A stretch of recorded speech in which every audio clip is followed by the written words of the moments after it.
Hi everyone and welcome back. We're going to start reading chapter 29 of The Wild Robot today. Chapter 29 is called The Beavers.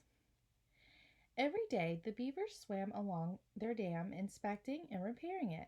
The wall of wood and mud allowed only a trickle of water to pass through, and it had turned a narrow stream into the wide pond that many animals now called home. As Roz and Brightbill walked around the pond, they passed hundreds of chewed up tree stumps, proof that the beavers needed a constant supply of wood. And this gave Roz an idea. There are our beavers.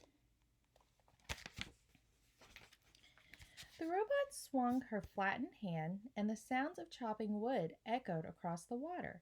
They were soon replaced by the sounds of footsteps and shaking leaves as the robot carefully walked along the beaver dam with a gooseling on her shoulder and a freshly cut tree in her hands. The beavers floated beside their lodge and stared at the bizarre sight with open mouths until Mr. Beaver slapped his broad tail on the water, which meant stop right there. The robot stopped. Hello, beavers. My name is Roz, and this is Brightbill. Please do not be frightened. I am not dangerous.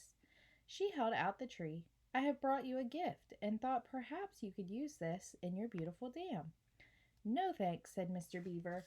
I have a strict policy never to accept gifts from Don't be ridiculous, interrupted Mrs. Beaver. We can't let a perfectly good birch go to waste. I'm afraid I must insist, said Mr. Beaver. Mrs. Beaver turned to her husband. Remember how you asked me to point out when you were being stubborn and rude? Well, you're being stubborn and rude. Then she turned back to Roz. Thank you, monster.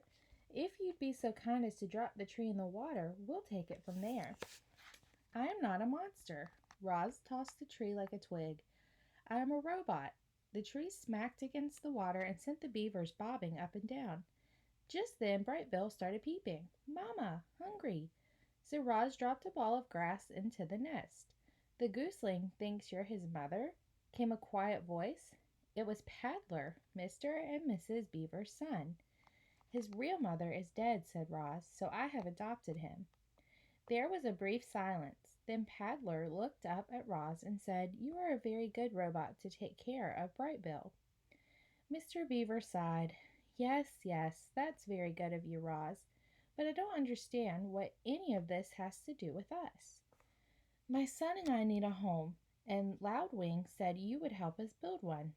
Of course she did, Mr. Beaver muttered to himself. Loudwing gets me out of one lousy jam, and I spend the rest of my days doing her a favor. Mrs. Beaver glared at her husband. Sorry, he said, realizing he was being stubborn and rude again. Stay right there, Roz. We need to have a family meeting. The three beavers slipped under the water, and a moment later their muffled voice could be heard inside the lodge. The robot stood on the dam and patiently waited with her son. Mama.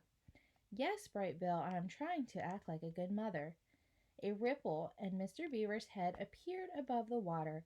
If you bring us 4 more trees, good, healthy ones, maybe I'll have time to help you and the gooseling. That is wonderful, said the robot. We will be right back. All right, friends, come back tomorrow for chapter 30. Bye, guys.